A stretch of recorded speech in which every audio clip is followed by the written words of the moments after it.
Bonjour les Peace and Lovers, voici la dernière vidéo sur les parties partagées de la ferme. Nous aurons encore la prochaine vidéo sur les communs, et ça on prendra un temps de la faire à un autre moment. Mais maintenant je vais terminer la visite virtuelle de la ferme par la partie partagée jaune. Je rappelle pour ceux qui n'ont pas suivi, il y a 3 parties, 1, 2, 3, dans chaque ferme, c'est-à-dire le potager privé qui est chez vous, rien que chez vous, ici sur le côté avec vos propres productions que vous récoltez vous. Il y a la partie partagée, c'est-à-dire que ici il y a 50 parcelles identiques où il y a exactement la même chose et sur lesquelles tout le monde peut récolter. Ensuite, il y a les communs. Alors, on a déjà fait le tour avec la partie orange, la zone partagée rose, rouge, etc. Et là, je suis avec Claire pour terminer avec la partie jaune. Et qu'est-ce qu'on a dessus, Claire?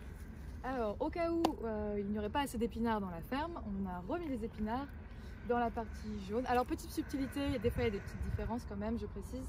Épinards à Bruxelles et ce sera des laitues à Paris. Les épinards, on les a reçus un peu tard, donc on a préféré mettre des laitues. Mais donc ici, vous aurez des épinards. Comme pour les autres zones, c'est tous les trous du haut et du milieu qui sont remplis, donc au total 14 plants d'épinards. Qui seront remplacés ensuite par du pak choi au cours de l'année. Pak choi, c'est un chou chinois aussi, qui est délicieux en wok, qui est délicieux pour tous les plats chinois ou même si vous voulez tenter, asiatiques, ou si vous voulez tenter de nouvelles choses avec, c'est très bon. Dans le bac du bas, toujours, on ne met rien en fait, on va nettoyer, on va enlever les plants qui ont poussé cet hiver. On va quand même garder l'oseille qui est une plante vivace qui reste là toute l'année, qui produit bien, qui ne nous embête pas. Mais comme de l'autre côté, on a des plantes aromatiques vivaces, ce sont des plantes qui sont en général assez compétitives. Et du coup, on a préféré ne pas remettre d'autres plantes qui ont plus de mal à se développer, comme les épinards et les laitues, face à des plantes très compétitives, comme les aromatiques vivaces. Pour le bac du bas, horizontalement, on a quoi? Pour l'instant, alors normalement, il est censé y avoir des carottes ici. Malheureusement, elles n'ont pas encore levé, donc on va encore attendre un tout petit peu, voir si elles vont lever avec le redout des températures, ou si malheureusement elles ont gelé avec le gel qu'on a eu en début de semaine. Dans tous les cas, on en ressemera, donc vous aurez des carottes. Il y aura peut-être juste un petit décalage par rapport à d'autres zones ou par rapport à vos parcelles. Et voilà, il faudra être un peu plus patient à ce niveau-là. Une fois que vous aurez eu les carottes, on va mettre des courgettes. Et les courgettes, voilà, c'est des courgettes classiques que vous connaissez, longues, vertes. Elles vont se développer et elles vont aussi certainement arriver à peu près à ce niveau-là de la parcelle, donc c'est pour ça aussi qu'on ne met rien derrière. Et par la suite, vous aurez en bas toujours la même chose, comme pour le potager privé. Vous avez des épinards encore, parce que c'est bon pour la santé, de la laitue et certainement après de la tétragone pour la fin de la saison, pour l'été et la fin de la saison. Alors si j'ai bien compris, si vous avez bien regardé toutes les vidéos, vous avez vu qu'on a 3 types de plantes. On a les légumes feuilles, enfin 4 types de plantes. On a les herbes aromatiques qui sont principalement sur votre potager privé, dans le bac du bas un peu en haut et dans les communs. Vous avez les légumes feuilles, vous en avez beaucoup.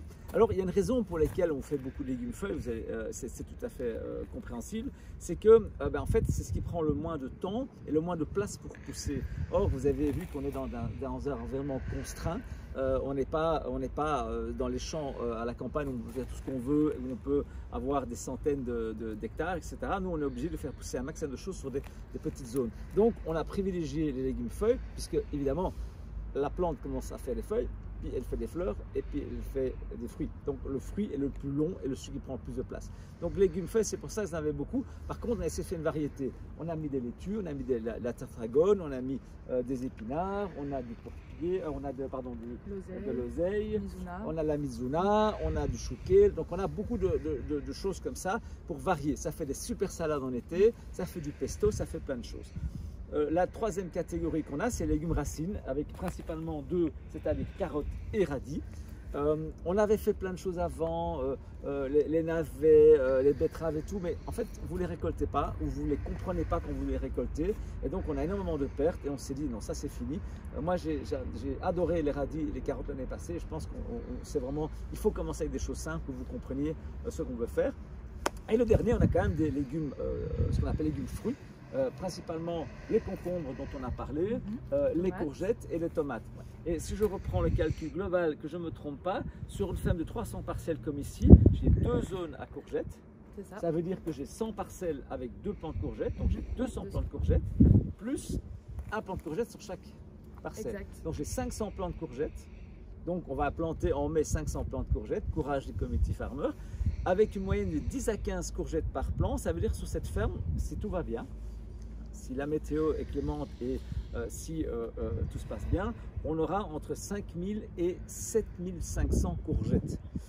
Je pense qu'on a fait un gros effort, je pense que vous avez compris ce qu'on a voulu faire, on a compris vos messages, je veux dire, on est gourmand, on a envie de manger. Je pense que le message a été reçu par l'équipe et qu'on est ravis de vous accueillir cette année dans cette saison. On est super excités. C'est clair que c'est le début de la saison, donc c'est encore petit, mais vous voyez, il fait froid, ça commence à bien pousser. Claire, qu'est-ce que tu penses de la saison? Est-ce que tu es content de comment ça commence? On a eu un hiver doux, donc c'est à la fois problématique, j'ai encore un peu peur pour la suite parce qu'un hiver doux signifie que les ravageurs n'ont pas forcément été non plus impactés très fort, donc j'attends de voir. Pour l'instant, on a bien commencé le printemps, on n'a pas de problème au niveau des limaces qu'on avait eu l'année dernière, qui était quand même un gros sujet. Pas de chance, on a eu du gel fin mars, à début de cette semaine. Après, ça c'est des choses, ça arrive, on le sait, surtout en Belgique, c'est le classique. C'est pour ça d'ailleurs qu'on plante jamais les tomates avant le 15 mai, pour être 100% sûr qu'il n'y aura pas de gel et de chute de température.